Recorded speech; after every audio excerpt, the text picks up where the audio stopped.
आज की कहानी है आरव और सात द्वार।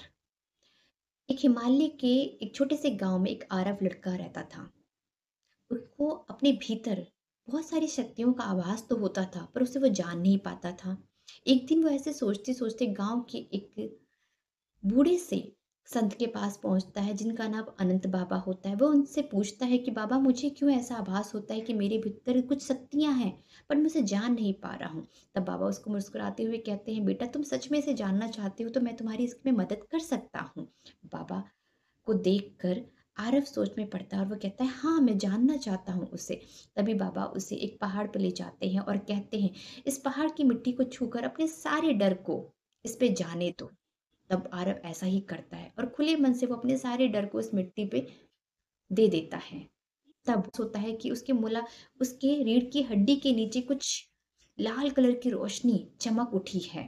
तभी बाबा उसे एक नदी के किनारे ले जाते हैं और कहते हैं, बेटा अब इस नदी में अपने सारे दर्द दुख अपनी भावनाओं को जाने दो।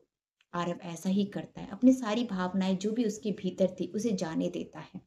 तब उसे आभास होता है कि उसके भीतर एक ऊर्जा प्रकटित होती है, जो कि नारंगी रंग की नारंगी रंग की उसके अंदर एक ऊर्जा आती है, जो कि होती है स्वादिष्ठान चक्र की।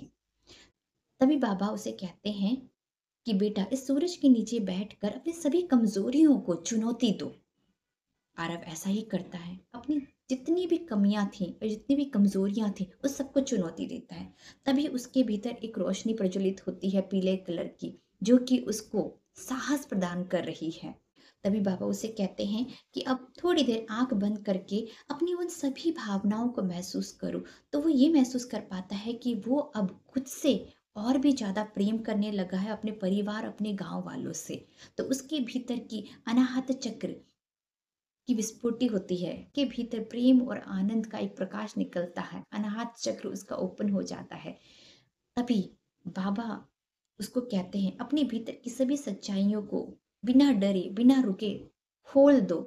तब बिना डरे आरव अपने सभी सच्चाइयों को बाबा के सामने जब प्रकट करता है तो उसे एक स्वतंत्रता की फीलिंग महसूस होती है। तब उसके भीतर की विशुद्धि चक्र खुल जाता है और वो सच्चाई के साथ अपने जीवन को व्यतीत करने के लिए तैयार हो जाता है। तभी बाबा उसे कहते हैं, अपने भीतर के ज्ञान को प्रज्वलित करो।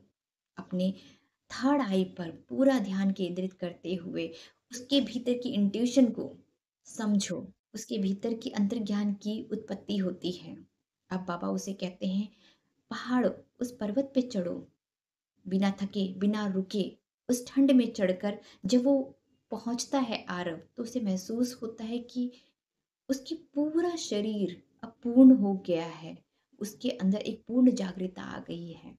तभी आरव को एहसास होता है कि उसके जो वो खोज रहा था वो तो उसके भीतर ही था। और बाबा मुस्कुराते हुए कहते हैं, जो तुम बनना चाहते थे अब तुम बन गए हो। दोस्तों, हमारे भीतर संपूर्ण ज्ञान है, हमारे भीतर सब कुछ है, बस हमें एक मार्गदर्शन की जरूरत है, एक गुरु की जरूरत है। और जब जिस दिन हमें वो मार्गदर्शक वो गुरु हमें मिल जाता है, तब हम पूर्ण रूप से अपने आप को समझ जाते हैं। और वो गुरु कोई और नहीं, हमारी सांसें हैं। हमारी ये सांसें ही हमारा वो गुरु है, वो ज्ञान है जो हमें हर पल हर क्षण ये बताता है कि हमें किस दिशा में जाना है, किस ओर मुड़ना है। तो समझिए दोस्तों अपने उस इंट्यूशन को, अपने इस सांसों की ज्ञान को। नमस्ते।